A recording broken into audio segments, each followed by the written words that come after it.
Alright, good day dear students. We want to look at multiplication of base again.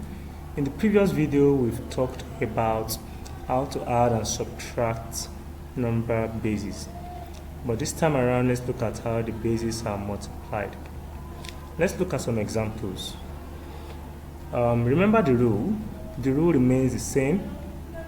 If you are working with base 2, the highest number you can have in your working should be the base 2 minus 1, and that is 1.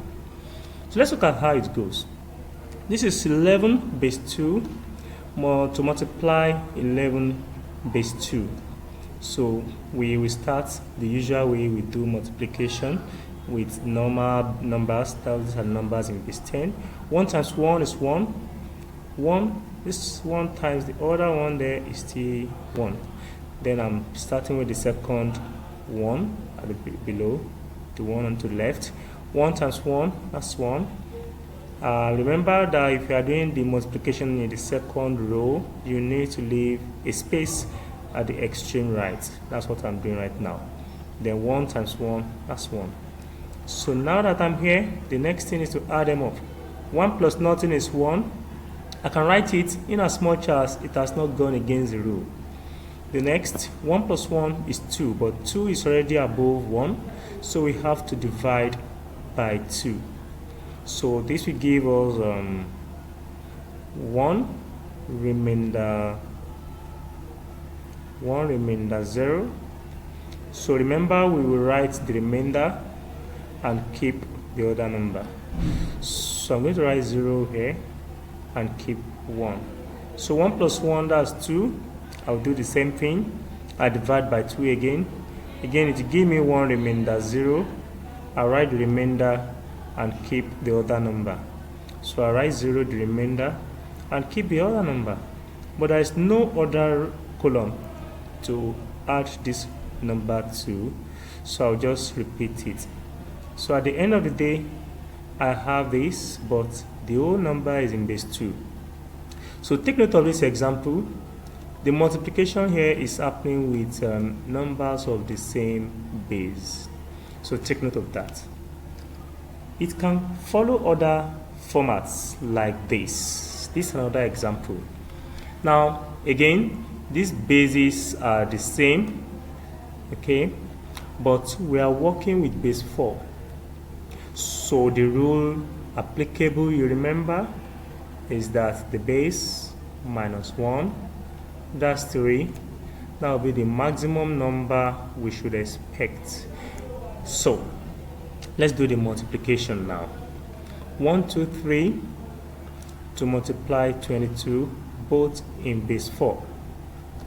So let's start. 2 times 3 is 6. You won't write 6, sorry, because we are dealing with a number in base 4. So you have to divide the 6 by 4, and that will give me 2 remainder 2. Remember the rule, we write the 2 and keep this other number.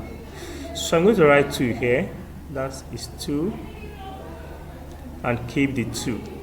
So let me just remember I'm keeping 2. 2 times 2, that's 4, plus the 2 I just kept, again that's 6. I won't write 6. I'll divide again the same way. 6 divided by 4, again that's 2 remainder 2. I'll write 2 again and keep the other number. So I'll write 2. Now I know I'm keeping 2 again. 2 times 1 is 2, plus the 2 I kept, that should be 4.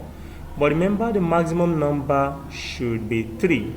So I divide again this way, and that will be 1 remainder 0. Remember, we write the remainder and keep the other number. So I'll write 0 and keep 1. Since there is no other row, the one I keep, I have to write it. Now, if I start with the second number, it's still 2. So we should expect the same thing to repeat itself. But remember that we don't usually write at the number to the extreme right if we are doing the second row of multiplication. So 2 times 3 is 6. Again, it will be follow the same format. 6 is too big to write, it's more than 3. So we divide again, 2 remainder 2. We write the 2 that is remaining, and then we keep 2. 2 times 2, that's 4 plus the 2 again. So the same thing will repeat itself, but you have to write the numbers and position them accurately. So the next thing to do is to add them up. 2 is not up to 3, so we can write it that way. Okay, 2 plus nothing, that's 2. Now the next one is 2 plus 2, that's 4. Of course, it's already more than 3. So we have to divide the 4 by the 4 again, that's the base. And that will be 1 remainder 0. You remember? Write the remainder and keep the other number. So write 0 here and keep 1. So 0 plus 2, that's 2, plus the 1 I just kept, that's 3. One thing you should know here is never forget the number you keep. Never forget at all. Okay? 1 plus nothing is 1. 1 plus nothing is 1. So this will be our final answer, in as much as we are operating within the rule.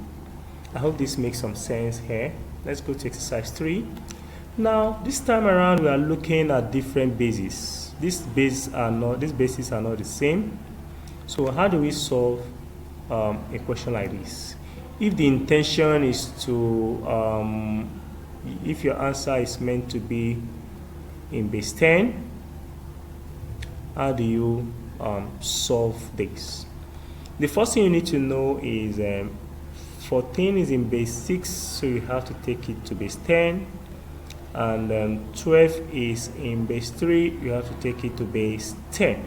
So that will take us back to what we talked about when you have to convert other number bases to 10.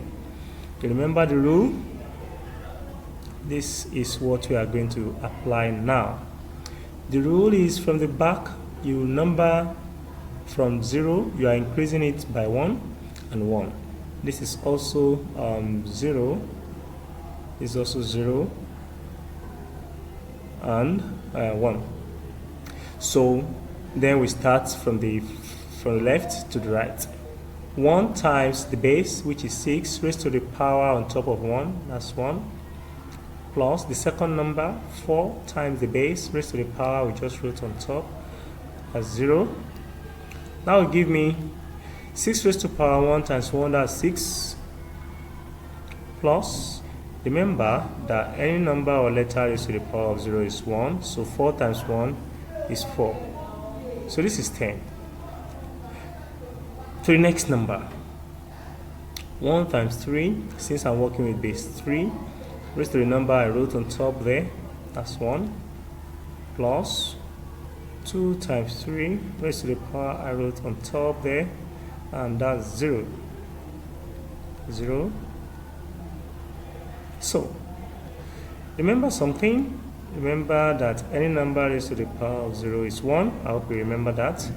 So 1 times 3, that will be 3, plus 2 times 1, that's 2, because 3 raised to the power of 0 is 1. So this will give me 5. So the next thing to do, now in base 10, don't forget, these two numbers are now in base 10. The next thing is to add them up, 10 plus 5. Both of them in base 10, the usual counting numbers, and of course that will be 15. Yes, this is where the class ends today. But what if the question says you should take it to base 5, the final answer to base 5? What if your answer is meant to be in base 5? How do you do that? We work with base 10. What if the question wants you to do it in base 5? How do you do that? Let's go. To convert from base 10 to other numbers, the method is the same.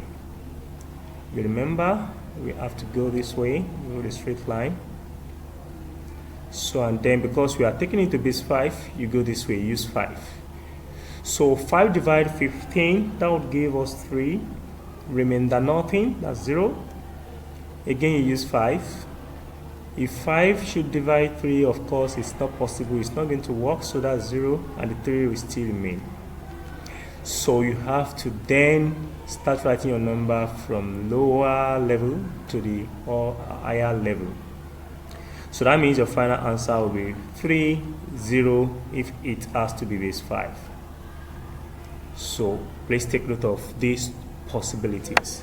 I hope you've enjoyed this class.